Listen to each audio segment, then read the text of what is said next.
பொம்மை வாங்க போனாங்களாம். பொம்மை வாங்க போனா அங்கே நிறைய பொம்மை இருந்துச்சான். சிங்கம், கரடி, புலி, யானை, மயில், அந்த மாதிரி நிறைய பொம்மை அந்த கடையில இருக்கும்ல. மனுஷ பொம்மை, சின்ன பொம்மை, எல்லா பொம்மையும் இருக்கு. அதை பார்த்தோன்னே அந்த ராதாவுக்கு ராமுக்கு ரொம்ப சந்தோஷமா.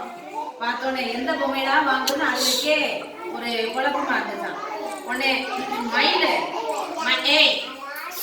மயில் பொம்மையை பார்த்த உடனே அதுல ஒரு சலங்கையை கட்டி விட்டான். சலங்கையை கட்டின உடனே ஜல் ஜல் ஜல் ஜல் ஜல் ஜல் ஜல்னு அப்படியே ஆடிட்டே இருந்துச்சான். அதை பார்த்தோடனே நடனம் ஆடினோடனே ரொம்ப சந்தோஷமா இருந்தான்.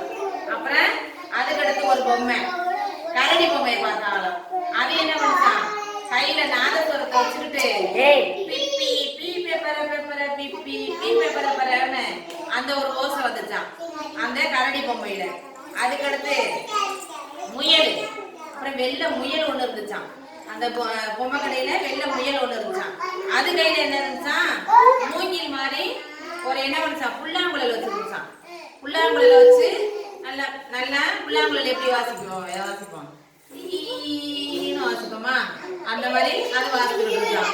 அப்புறம் மான் பொம்மை, அதுக்கடுத்து மான் பொம்மை அது என்ன பண்ணுச்சான், தலையில தேங்காயை வச்சுக்கிட்டு நல்லா கரகாட்டம் ஆடிச்சான்.